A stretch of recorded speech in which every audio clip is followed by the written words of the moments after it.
गर्दै जाँदाखेरि वास्तवमा माओले उहाँको बुवालाई छोडेर अनि फेरि घर फर्काएको त्यो प्रभाव बाउले भनेको हुनाले म त्यस्तै देशमा चाहिँ सेवा गर्छु भनेर अहिले पनि खवाङमा हस्पिटल चलाइराख्नु भएको छ। एउटा सानो उदाहरण।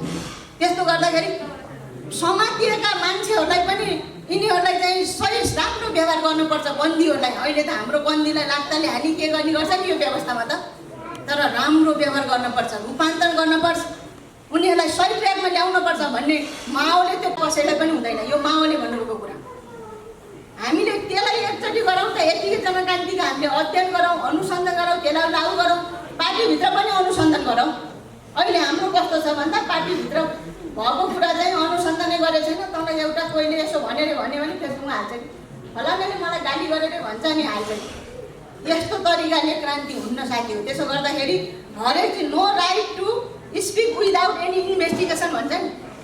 यदि कुनै पनि उसमा तपाईँ चाहिँ अनुसन्धान नगरी बोल्ने अधिकार हुन्न कि कसैले सुनाएको भन्न। त्यसले गर्दा त्यो आन्तरिक पार्टीमा लागू गरौँ, बाह्य हाम्रो चाहिँ वर्ग सङ्घर्ष पनि त्यसलाई सही तरिकाले लागू गऱ्यौँ भने हामी वास्तवमा एकीकृत जनक्रान्तिका अनुसन्धानकर्ताहरू हो। माओले जसरी अनुसन्धान गरेर साँच्चै त्यहाँ म यो ड्यास पनि गर्न चाहन्छु कमरेड माइला लामा।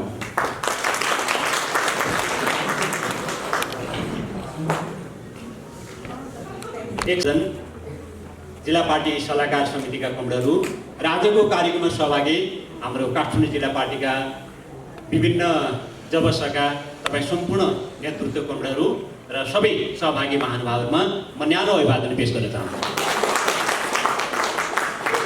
कमरेडहरू 20औं शताब्दी क्रान्तिको शताब्दी थियो। 20औं शताब्दी समाजवादी शताब्दी पनि थियो अनि 20औं शताब्दी थियो लडाइँको शताब्दी पनि, जहाँ दुईवटा विश्वयुद्धहरू सम्पन्न भए, जहाँ करोडौँ मानिसहरूले ज्यान गुमाए र संसारभरिका सर्वहाराहरूले नयाँ दर्शन र सिद्धान्तहरू पनि पाए, नयाँ क्रान्ति नायकहरू पनि जन्माए र संसारभरि समाजवादी सत्ताहरू पनि स्थापित गरे। त्यो अभियानमा त्यो यात्रामा हुनुहुन्थ्यो कमरेड माओ सेतु, जसको जीवन पुरै जीवन सङ्घर्षमय। माओलाई गहिराइबाट नजिकबाट हामीले अध्ययन गर्ने हो भने र माओबाट सिक्नै पर्ने एउटा महत्त्वपूर्ण पाठ सङ्घर्ष र फेरि पनि सङ्घर्ष, सत्यको निम्ति सङ्घर्ष, निरन्तर सङ्घर्ष। उहाँले भन्नु पनि भयो एक ठाउँमा, यदि हामीले सही विचार पकड्यौँ, यदि हामीले वैज्ञानिक विचार पकड्यौँ र यदि हामी श्रमिक जनताको साथमा रह्यौँ भने क्रान्तिकारीहरूले बिना पराजय ठुल्ठुला विजयहरू हासिल गर्न सक्छौँ। यो कुरा माओको जीवनमा साबित भयो, उहाँले त्यसलाई प्रमाणित गर्नु। वास्तवमा जति बेला चीनमा समाजवादी क्रान्ति या समाजवाद स्थापना या नौलो जनवाद स्थापनाको निम्ति सशस्त्र सङ्घर्ष चलिरहेको थियो, एकाथरी कमरेडहरू जो रुसबाट विक्षित भएर आउनुभएको थियो, उहाँले तर्क गर्नुभयो चीना क्रान्ति रुसी मोडेलको हुन्थ्यो।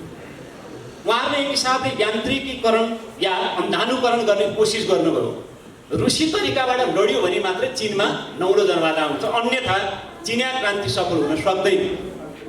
माओले भन्नुभयो यो कुरा मनोगत छ, ठिक छ, रुसीहरूले सशस्त्र विद्रोह मार्फत रुसमा समाजवाद स्थापना गरे, त्यो एउटा महान क्रान्ति थियो, तर चीनमा त्यसैको अन्धानुकरण गरेर क्रान्ति सम्पन्न गर्छु भन्ने कुरा अवस्तुवादी हो, त्यो अमार्क्सवादी हो, त्यो लेनिनवादको पनि विरुद्धमा हो।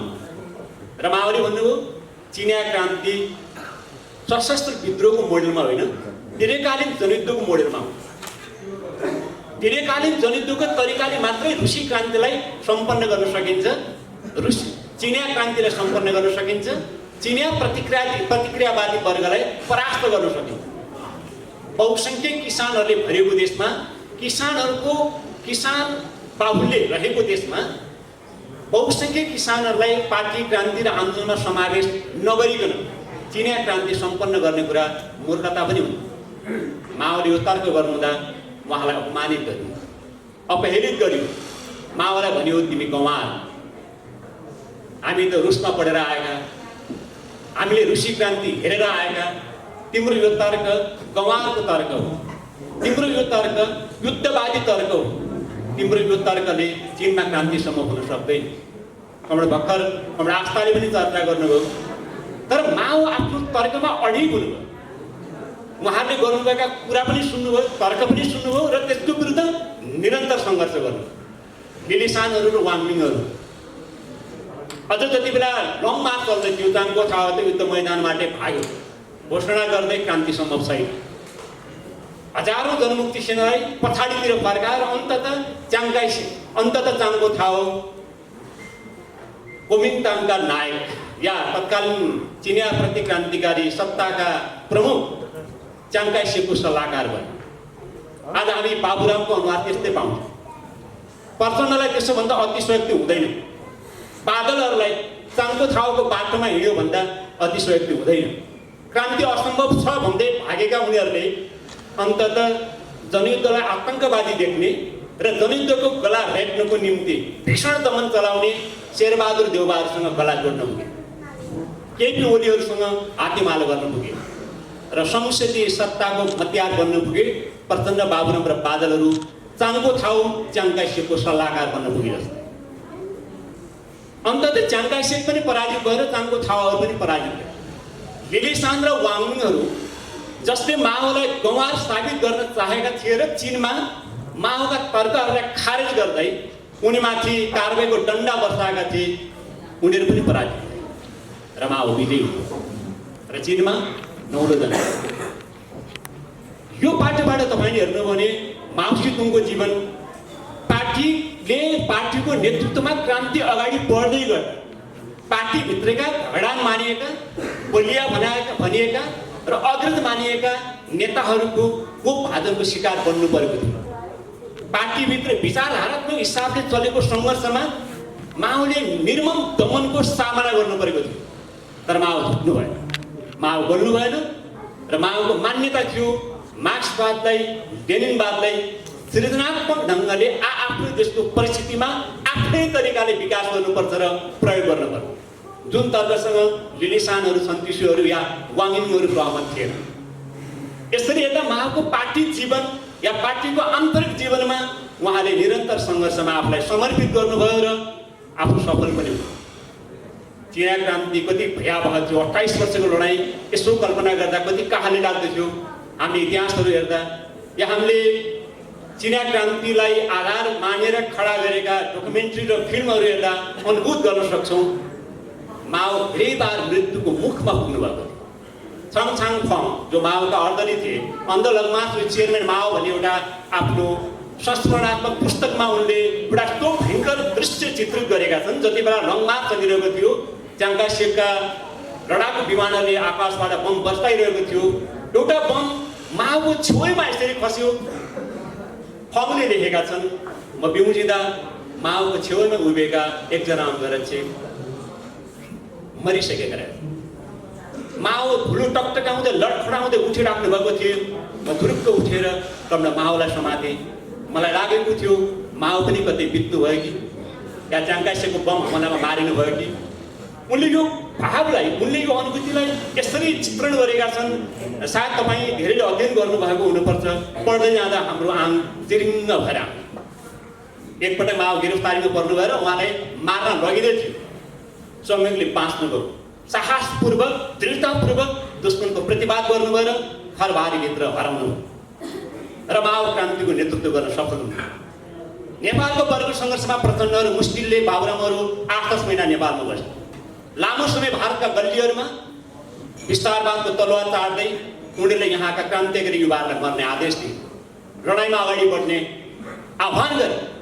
जब नेता आफै वर्ग सङ्घर्षको मैदानमा लड्न तयार हुँदैन, जब नेता आफै वर्ग सङ्घर्षको मैदानमा नजिकैबाट जीवन र मृत्युलाई बोध गर्ने गरी, छाम्ने गरी हिम्मत गर्न तयार हुँदैन, तब नेताहरू आत्मसमर्पणवादी बनिरहेछन् र तब नेताहरू आफ्नो सामान्य मृत्यु उभिँदा भए। माओको सृजनात्मक पछि त्यही हो। माओले चिनिया जनतालाई, चिनिया समाजलाई, चिनिया अन्तर्विरोधलाई, चिनिया वर्गलाई ठिक ढङ्गले विश्लेषण गर्नुभयो। यसकारण उहाँले नयाँ कार्यनीति, नयाँ राजनीतिक कार्यक्रम, नयाँ राजनीतिक कार्यदिशा र नयाँ रणनीति विकास गर्नुभयो। त्यसकारण चिनिया क्रान्ति सफल भयो।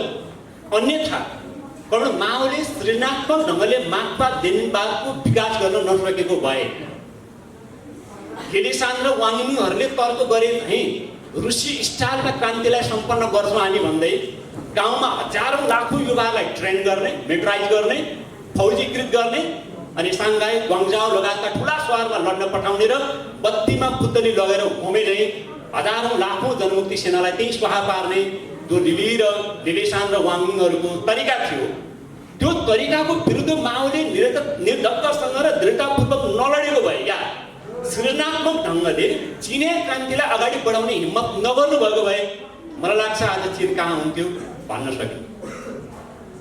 कुनै समय जापानिज साम्राज्यवादको पैताला मुनि पिसिएको चीन, आफ्नै श्रीमती र आफ्नै छोरी बेचेर परिवार पाल्नुपर्ने चीन, ब्रिटेन र अमेरिकाको काँडे गुटको मुन्तिर जक्डेको चीन आज कहाँ हुन्थ्यो भन्न सकिन्न। तर आज चीन माओले खडा गर्नुभएको त्यो जगबाट विश्वको पुँजीवादलाई चुनौती दिने ठाउँ उभिगयो। सिङ्गो विश्वलाई एक ध्रुवमा कैद गर्न खोजेको अमेरिकी साम्राज्यवादलाई खुल्याम च्यालेन्ज गर्दैछ। माओले खडा गर्नुभएको या माओले स्थापित गर्नुभएको त्यही सृजनात्मक मान्यता, त्यही सृजनात्मक सिद्धान्त, राजनीतिक कार्यक्रम, नौलो जनवाद, क्रान्तिको कार्यदिशा, दीर्घकालीन जनयुद्ध, माओले विकास गर्नुभयो र चीनले मुक्ति पायो, चीनले क्रान्ति पायो। र आज चीन संसारमा एउटा उदयमान मात्र होइन, एउटा शक्तिशाली मुलुकको रूपमा स्थापित भएको छ। माओको जीवनको अर्को अनुकरणीय पक्ष भनेको सृजनात्मकता हो। त्यसलाई नेपालको हाम्रो कम्युनिस्ट पार्टीले अगाडि बढाएको एकीकृत जनक्रान्तिको राजनीतिक कार्यदिशासँग जोडेर पनि हामी हेर्न सक्छौँ। हामीले यसो भन्दा फेरि मान्छेहरू हामीलाई भन्दा माओभन्दा जान्ने हुने, मान्छेहरू फेरि तर्क गर्न सक्लान् अकर्मण्यतावादीहरू या यथास्थितिवादीहरू लेनिनले नगरेको कुरा गर्ने या माओले नगरेका तर्कहरू गर्ने भन्न सक्लान् उनीहरूलाई भन्न दिनु।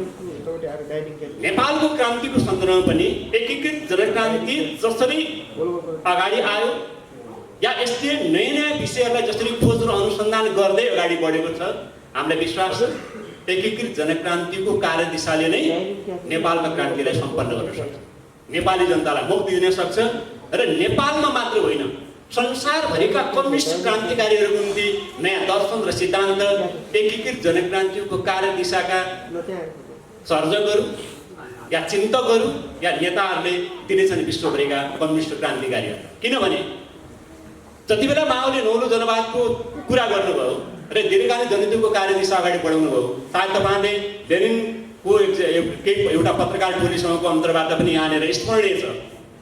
उनीहरूले प्रश्न गरेका थिए लेनिनलाई, औद्योगिक विकास भएका मुलुकहरूमा जहाँ पुँजीको एउटा स्तरको अवस्था छ, तपाईँहरू यो तरिकाको क्रान्ति गर्नुहुन्छ, तर पिछडेका मुलुकहरू या त्यस्तो विश्व या कृषि प्रधान मुलुकहरू जहाँ आर्थिक आधार कृषि छ, ती देशहरूमा हुने क्रान्तिको स्वरूप या मोडेल कस्तो हुन सक्छ भन्दा लेनिनले संक्षिप्तमा त्यहाँ चर्चा त गर्नुभएको छ, तर त्यसको समग्रमा व्याख्या गर्ने जिम्मा त्यही मुलुकका कमरेडलाई दिनुपर्छ भनेर छोडिदिनु भएको छ।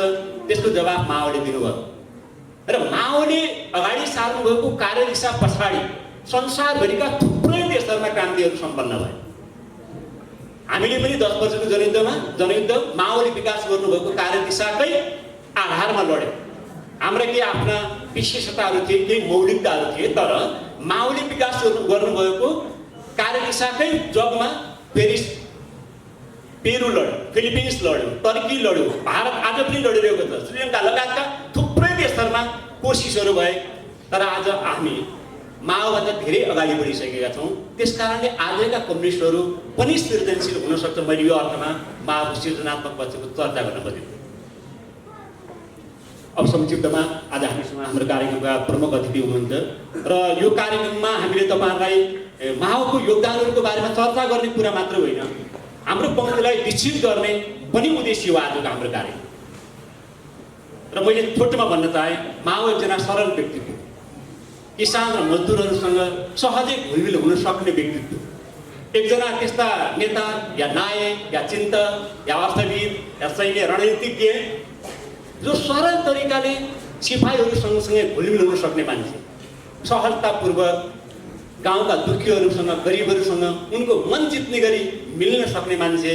वास्तवमा जीवनशैलीको बाटोबाट हेर्दा माओ एकजना सरल र उदार जीवनशैली भएको मान्छे, जोसँग सहजै जनताहरू पहुँच राख्न सक्छ। जोसँग सहजै जनता र आफ्नो क्रिया पोख्न सक्थे र जोसँग कार्यकर्ताहरू सहजै आफ्ना मनका भावनाहरू, आफ्ना बिलौनाहरू या आफ्ना चिन्ताहरू अभिव्यक्त गर्न सक्थे।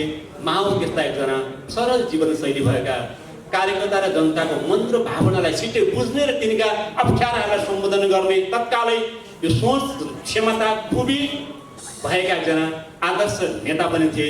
माओको सरलताबाट, माओको सरल जीवनशैलीबाट हामी सबै कम्युनिस्टहरूले पास सिकौँ। माओको आजको 129औं माओ दिवसको सन्दर्भमा म छोटोमा यतिकै चर्चा गर्दै अब हामी यो कार्यक्रममा छौँ। कार्यक्रममा हाम्रो खेमसरले पनि धेरै गहिराइमा चर्चा गर्नुभयो, उहाँलाई धेरै धन्यवाद। आस्था कमरेडले साँच्चीकै एकदम हामीलाई भित्रैबाट छुने गरी र माओले विकास गर्नुभएका कयौँ सैद्धान्तिक मान्यताहरूको बारेमा हामीलाई बोध हुने गरी नै नजिकबाट टिच गर्नुभयो। उहाँलाई पनि हाम्रो धन्यवाद छ। हाम्रो कार्यक्रममा हाम्रो प्रमुख अतिथि आदरणीय कमरेड सुदर्शन हुनुहुन्छ। हामी उहाँबाट अझै 1.5 घन्टा हामीले दीक्षित हुनै पर्छ। त्यसैले आजको कार्यक्रममा मैले कमरेडलाई भन्ने पनि गरेको छु, कार्यक्रमहरूको खास अर्थ हुन्छ, हरेक कार्यक्रमको पछाडि खास उद्देश्य हुन्छ, खास मकसद हुन्छ। कार्यक्रमहरूबाट आजको हाम्रो लक्ष्य के हो भने 129औं माओ दिवसको सन्दर्भमा माओ के हुन्, माओ के हुन्, माओले के गरे के गरेनन्, माओलाई बुझ्ने शक्तिबद्धता सङ्कल्प सहित अगाडि बढ्नु अहिलेको हाम्रो कार्यभार कर्तव्य हो। र यो कार्यभार कर्तव्य हाम्रो सबैको नेतृत्वपूर्वक आफूलाई प्रस्तुत गर्नुहुन्छ भने आशा र विश्वाससहित म आफ्नो भेट टुङ्ग्याउँछु। अभिवादन। आयामको रूपमा कमरेड खुसेबले विश्व कम्युनिस्ट आन्दोलनको कार्यदिशालाई जसरी परिवर्तन गर्न खोज्यो, त्यसमा कमरेड माओले दृढतापूर्वक कमरेड माओ र तत्कालीन चाइनिज कम्युनिस्ट पार्टीले जसरी लड्यो त्यसमा कमरेड माओ विजय मात्र हुनु भएन।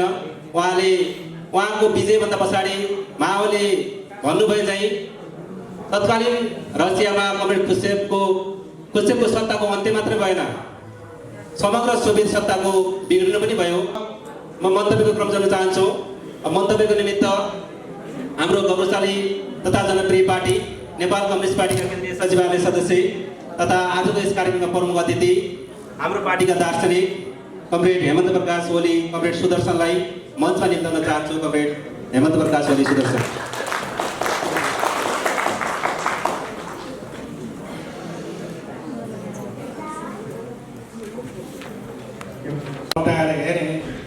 आज बिहान पढिसकेको चाहिँ निकै महत्त्वपूर्ण लागेर मैले यहाँ टिपेर ल्याएको छु।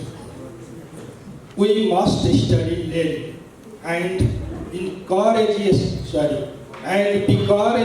in wasting the red flag, the redder, the better. We must be courageous in advocating something new and establishing something different. There are two kinds of advocating something new and establishing something different. Wasting the red flag is proper. Wasting the white flag is improper. Lenin advocated something new and established something different for the Second International. And it was proper for him to waste another red flag. The red flag has to be wasted in any case. If he fails to do so, the bourgeois will waste the white flag. Rather than permitting the bourgeois to waste the flag, it is better for our proletariat to do so. We must be courageous in wasting the flag, leave no room for bourgeois. We must uproot and discard the flags wasted by bourgeois. We must be courageous in wasting and uprooting. नेपालीमा सुन्नुहोस् है न, हामीले लेनिनलाई पढ्नु पर्छ र अझ बढी लाल, अझ बढी असल झन्डा गाड्न साहस गर्नै पर्दछ। हामीले लेनिनलाई पढ्नै पर्दछ, अझ बढी लाल, अझ बढी असल झन्डा गाड्न साहस गर्नै पर्दछ। हामीले कुनै कुरालाई वकालत गर्न र कुनै भिन्न कुरा स्थापित गर्न, हामीले कुनै नयाँ कुरालाई वकालत गर्न र कुनै भिन्न कुरा स्थापित गर्न साहस गर्नै पर्दछ। नयाँ कुरा वकालत गर्ने र भिन्न कुरा स्थापित गर्ने सवाल पनि दुई थरीको हुन्छ। रातो झन्डा गाड्ने कुरा त राम्रो हो, तर सेतो झन्डा गाड्ने कुरा नराम्रो। सेतो झन्डा गाड्ने कुरा नराम्रो। लेनिनले दोस्रो अन्तर्राष्ट्रियमा कुनै नयाँ कुराको वकालत गर्नुभयो र कुनै नयाँ कुरा स्थापित गर्नुभयो र उहाँका लागि अर्को रातो झन्डा गाड्ने कुरा सही थियो। हर हालतमा रातो झन्डा गाड्ने कुरा उचित रहेको छ। यदि तपाईँ यसो गर्न सफल हुनुभयो भने पुँजीवादीले यदि तपाईँ यसो गर्न असफल हुनुभयो भने पुँजीवादीले सेतो झन्डा गाड्नेछ। पुँजीपति वर्गलाई झन्डा गाड्ने अनुमति दिनुभन्दा त सरकारहरूलाई यो काम गर्न दिनु राम्रो। सरल कुरा छ। पुँजीपतिलाई झन्डा गाड्ने अनुमति दिनुभन्दा त सरकारहरूलाई यो काम गर्न दिनु राम्रो। हामीले झन्डा गाड्ने साहस गर्नै पर्दछ। पुँजीपति वर्गलाई यस्तो काम गर्न दिनु हुँदैन। पुँजीपतिद्वारा गाडिएको झन्डा हामीले उखेलेर फ्याँक्ने साहस गर्नै पर्दछ। हामीले गाड्ने र उखेल्ने साहस गर्नै पर्दछ। यो कुरा उहाँले आठौँ पार्टी महाधिवेशनको दोस्रो सत्रमा भाषण गर्दा कहिले भन्नुभयो भने मे 8 देखि 23 सम्म 1958 मा त्यो महाधिवेशन 2 वर्ष चलेको थियो। त्यो महाधिवेशनको दोस्रो सेसनमा सायद यो कुरा भन्नुभयो र यो कुरा भनेको कुरा म तपाईँहरूलाई अब थोरै बताउन चाहन्छु। उहाँको यहाँ मुख्य कुरा के छ भन्दाखेरि चाहिँ तपाईँ भिन्न कुराको वकालत गर्न र भिन्न कुरालाई स्थापित गर्न सक्नै पर्छ अथवा साहस गर्नै पर्छ। यसको सार कुरा यस कारणले हामीले माओबाट के सिकेका छौँ भने भिन्न कुरा वकालत गर्ने तपाईँले साहस गर्नुपर्दछ। नयाँ कुरा स्थापित गर्न तपाईँले साहस गर्नुपर्छ। जस्तो कि हामीले त्यो साहस गरेका छौँ। हामीले भिन्न कुरा राख्यौँ। जस्तो कि मार्क्सभन्दा भिन्न कुरा लेनिनले राखेको छ। त्यसकारण उहाँले लेनिनबाट सिक्नुभयो। मार्क्सले के भन्नुभएको थियो भने रुसमा अथवा जर्मनीमा र अरू देशहरूमा क्रान्ति कसरी हुन्छ त भन्दाखेरि धेरै देशमा एकैचोटि हुन्छ भनेर के त्यही कुरा मानेको भए लेनिनले रुसमा क्रान्ति हुन सक्दैन। त्यसकारणले लेनिनले के गर्नुभयो भने एउटै देशमा पनि क्रान्ति हुन सक्छ। जहाँ साम्राज्यवादको साङ्लो कमजोर छ त्यस्तो देशमा चाहिँ क्रान्ति कहिले हुन्छ। किनभने हाम्रो जमाना साम्राज्यवादको जमाना आयो। मार्क्सको जमाना पुँजीवादी जमाना थियो। पुँजीवाद साम्राज्यवादमा अझै विकास भइसकेको थिएन भनेर यहाँ चाहिँ लेनिनले भन्नुभयो। के अरे लेनिनले त्यो बताउनु अब माओले के गर्नुभयो भने माओले दुईटा कुरा गर्नु है। माओले भिन्न कुरा के गर्नुभयो भने अघि आस्थाजीले पनि भन्नुभयो र माइला कमरेडले पनि भन्नुभयो। के भन्नुभयो भन्दाखेरि चाहिँ माओले यसो हेर्नुभयो, चीनमा हेर्नुभयो। रुसको जस्तो त छैन चीन। रुस चाहिँ आधा युरोपमा थियो, आधा एसियामा थियो। त्यसो भएकोले त्यो देश कस्तो थियो भने युरोपमा भएको वरिपरि पुँजीवाद आएको थियो। उद्योग धन्दा कल कारखानाको विकास भयो। त्यहाँ मजदुरहरू थिए। यहाँ चीनमा किसानहरू छ, गाउँै गाउँ छ, युद्ध सरदारहरू छन् होइन। यस्तो खालको देश, यस्तो देशमा क्रान्ति कसरी गर्ने भन्ने विषयमा उहाँले के गर्नुभयो त भन्दाखेरि चाहिँ भिन्न तरिकाले उहाँले सोच्न थाले। त्यसकारणले उहाँले के गर्नुभयो त भन्दाखेरि चाहिँ नयाँ अझ झन्डा रातो किसिमले गाड्ने कोसिस गर्नु। किनभने लेनिनको चाहिँ दुईटा कुरा अधुरा थिए उहाँले गर्नुपर्ने। एउटा कुरा लेनिनले उहाँलाई के अधुरो कुरा राख्नु भएको थियो भने उहाँले द्वन्द्ववादको विकास गर्नुपर्ने थियो। लेनिन उहाँले तपाईँहरूले हेर्नु होला मार्क्स के अरे लेनिनको 38औं भोलम अहिले हामीसँग छ। त्यो 38औं भोलममा तपाईँ गएर हेर्नुभयो भने त्यहाँ एउटा नोट के गर्नुभएको छ भने 16 बुँदा बनाउनु भएको छ। त्यो 16 बुँदाको तलतिर बक्समा के भन्नुभएको छ भन्दाखेरि चाहिँ मतलब द्वन्द्ववादको बुद्धि कुरा भनेको विपरीतहरूको एकतार सङ्घर्ष हो है। द्वन्द्ववादको बुद्धि कुरा भनेको विपरीतहरूको एकतार सङ्घर्ष हो। यसमा नै सबै कुरा समाविष्ट छ, तर यसको व्याख्या र विकासको आवश्यकता छ। ठिक, एकदम ख्याल गर्नु होला।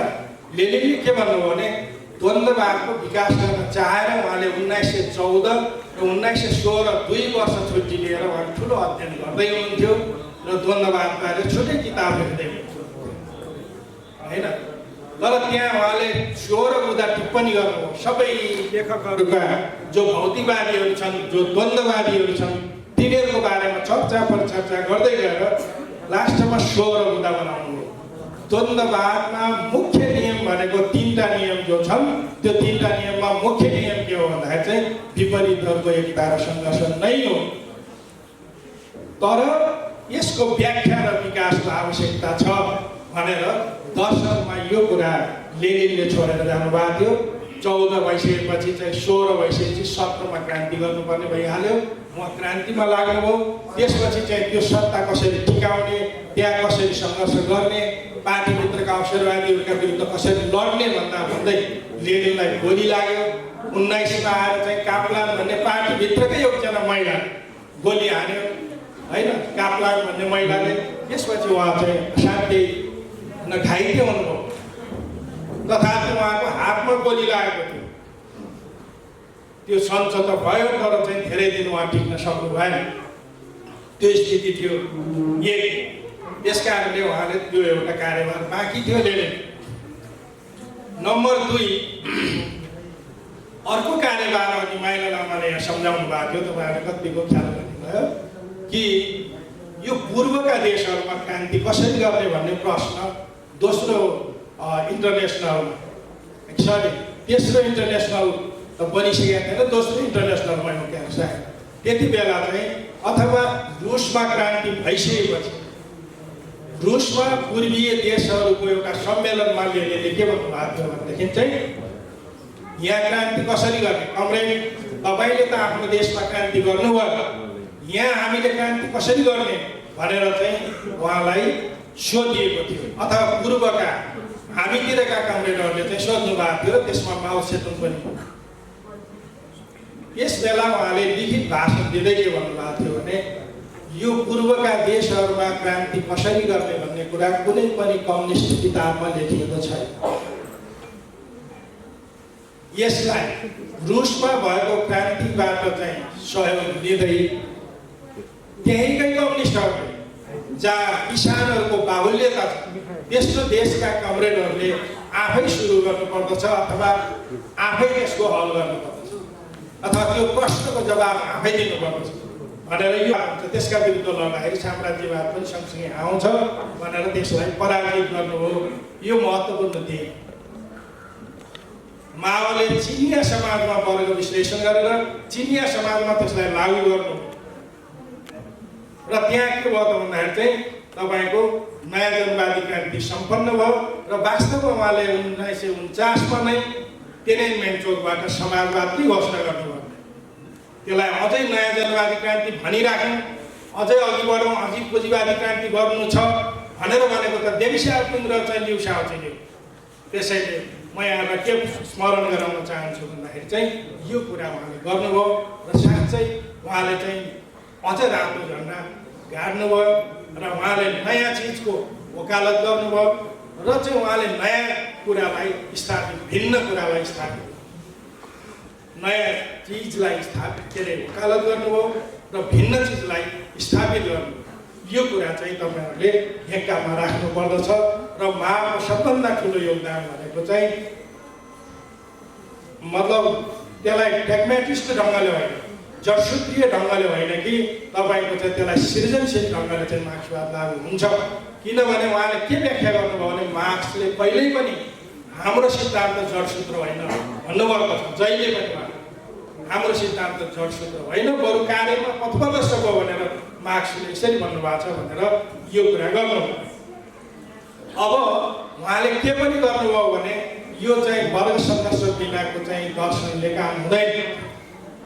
जहाँहरूको सङ्घर्ष हुन्छ। दर्शन कहाँबाट आउँछ भन्दाखेरि उहाँले के भन्नुभयो भने पहाड र उपत्यकाहरूबाट आउँछ। कहाँबाट आउँछ भन्दाखेरि पहाड र उपत्यकाहरूबाट आउँछ जन्मन्छ। कठिनाइहरूका बिचबाट जन्मन्छ दर्शन, होइन? च्याङ्काइसेकले मलाई मार्न चाहन्थ्यो, हामी च्याङ्काइसेकलाई मार्न चाहन्थ्यौँ, यस्तो अवस्था थियो। यो बिचबाट चाहिँ नयाँ दर्शन उहाँले ल्याउनु भयो। त्यो भनेको पहिलो दर्शन सायद 1937मा के लेख्नुभयो भने उहाँले व्यवहारबारे लेख्नु। व्यवहारबारे लेखेको चाहिँ मतलब लेख तपाईँले पढ्नु यति सरल छ। उहाँले के भन्नुभएको छ भन्दाखेरि चाहिँ यो व्यवहारमा नजाने, खालि चाहिँ सिद्धान्तको मात्रै कुरा गर्ने यी चाहिँ जडसूत्रवादीहरू हुन् भन्नुभएको छ। जडसूत्रवादीहरू को हुन् त भन्दा ती अल्छीका पिण्डहरू, है?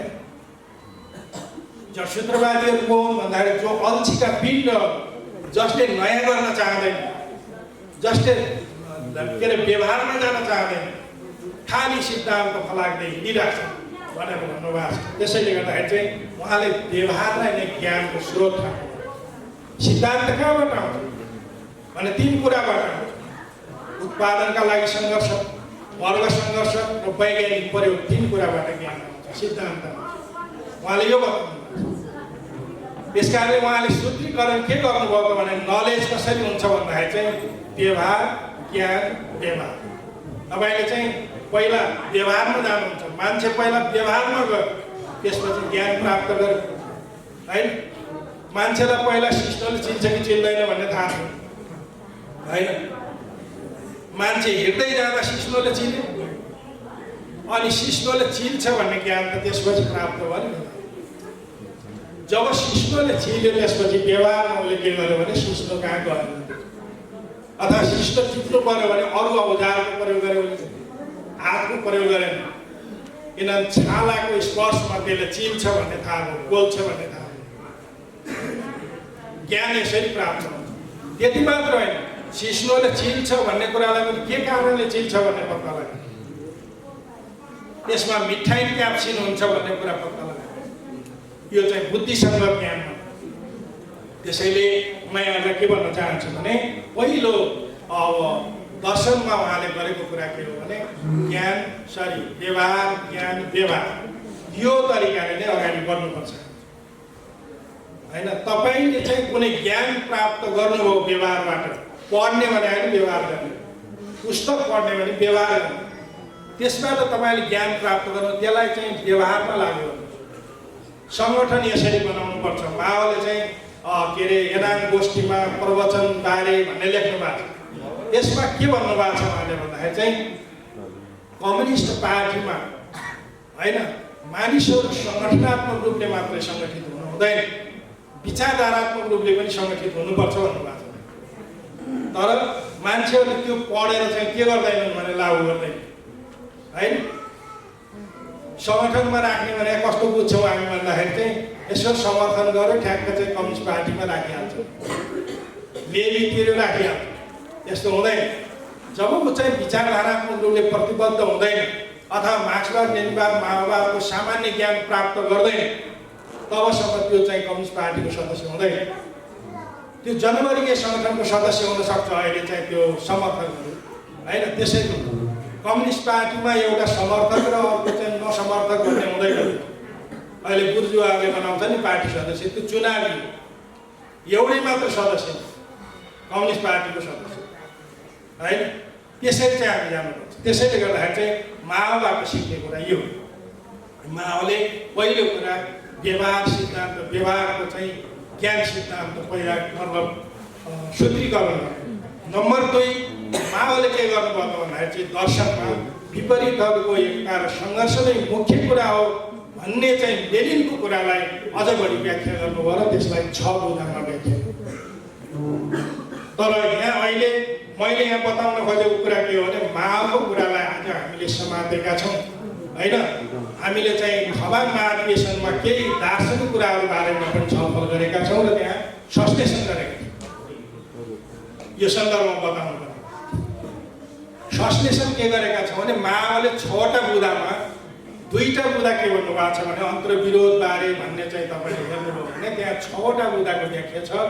त्यसमा दुईटा बुँदामा के छ भने यो अन्तर्विरोधको शत्रुतापूर्ण स्थान र मित्रतापूर्ण स्थान छ। त्यसलाई हामीले 8औं अधिवेशनमा के भनेका छौँ भने मित्रतापूर्ण स्थानलाई हामीले सजातीय होइन भनेका छौँ, सजातीयहरूको एकता भनेका छौँ र शत्रुतापूर्णलाई चाहिँ हामीले विजातीय भनेका छौँ। यो शब्दावली यसलाई सही ढङ्गले तपाईँले प्रयोग गर्न सक्नु पर्यो। हामीले के बुझ्नुपर्छ भने सजातीय भनेको चाहिँ मिल्ने मात्रै होइन, नमिल्ने पनि होइन। यहाँ कस्तो भएको छ भने मिल्ने मात्रै मिल्ने, नमिल्नेलाई चाहिँ आउट गरिदिने, यस्तो खालको अलिकति चाहिँ हाम्रो कहीँ व्यवहारमा देखा पर्न थालेको छ। यस्तो गर्न हुँदैन हामीले पार्टीमा। माओवादीले त्यस्तो सिकाउनु भएन। माओवादीले तपाईँ त्यो मिल्ने पनि 1/2 हुन्छ भन्नु होइन। यदि तपाईँले चाहिँ त्यसको प्रयोग गर्नु भएन सही ढङ्गले भने के हुन्छ त भन्दाखेरि चाहिँ तपाईँको चाहिँ हामीले सबैलाई शत्रु देख्न थाल्छौँ होइन। त्यस कारण 100 फुलहरू फुल्दैनन् त्यहाँ। कुरा बुझ्नुभयो त कि माओले भन्नुभयो नि कि विशाल झारपात हुन् कि सुगन्धित फुलहरू हुन्, जे भए पनि निमो ठिक छ। त्यस कारण म तपाईँहरूलाई के भन्न चाहन्छु भने माओले 100 फुलहरू फुल्न देऊ भनेको दुईटै कुरा। तपाईँले फुल्न दिएपछि मात्रै कति के हुन् भन्ने थाहा हुन्छ। नफुल्दै कोपिला लाग्दै तपाईँले त्यसलाई उखेलिदिनु भयो भने कहिलेकाहीँ बास्नादार फुलहरू पनि हुन सक्छ। विशाल झारपात मात्र माओले एउटा सिकाउनु भएको छ, हामी अर्को गरिरहेको छ होइन। हामी यहाँ आइपुग्दाखेरि त्यसलाई डेभलप गर्ने उसमा चाहिँ के भन्यो भने सजातीय तत्त्वहरूको चाहिँ एकता भन्यौँ त्यसलाई। सजातीय तत्त्वहरूको एकता भनेपछि तपाईँ र म राम्रोसित मिल्छौँ, तर मेरो आलोचना गर्ने अर्को छ भने त्यसलाई विजातीय तत्त्व भनेर फाल्न हुँदैन है। त्यो शत्रुतापूर्ण विजातीय भनेको हामीले चाहिँ 8औं अधिवेशन शत्रुतापूर्ण स्थान भनेको माओले त्यसलाई अर्को टर्मिनोलोजीमा हामीले भन्यौँ दर्शनको विकास गर्ने भनेर भन्यौँ हामीले। यो कुरा राम्रोसित बुझ्न जरुरी छ होइन। यदि त्यसलाई बुझिएन भने हामी के गर्छौँ भने हाम्रो आलोचना गर्नै हुँदैन पार्टीमा कसैले। म सेक्रेटरी छु, मेरो आलोचना कसैले हुँदैन। यो माओवाद विरोधी कुरा। त्यसले हाम्रो कहीँ न कहीँ त्यहाँ नबिग्रियोस् भन्ने कुरामा एकदम ख्याल गर्न जरुरी छ। हामी आगामी महाधिवेशनमा जाँदैछौँ होइन। यो बिग्रिन सक्छ होइन। अनि हामीले चाहिँ मतलब अल्प ज्ञान भयङ्करी हुन्छ अरे कहिलेकाहीँ के भन्छ भने जे भनिदिए पनि भइहाल्ला भन्ने चाहिँ हाम्रो हुन्छ। साइन्समा त्यस्तो हुँदैन है। साइन्समा त H3O त हुँदैन नि पानी बनाउन, H2O नै बनाउनु त्यो। त्यसमा अरू चिजहरू पत्ता लाग्ला H2O भित्र पनि, तर त्यसको चाहिँ विपरीत कुरा हो। कुनै पनि साइन्टिस्ट पछिल्ला साइन्टिस्टहरूले कुनै चाहिँ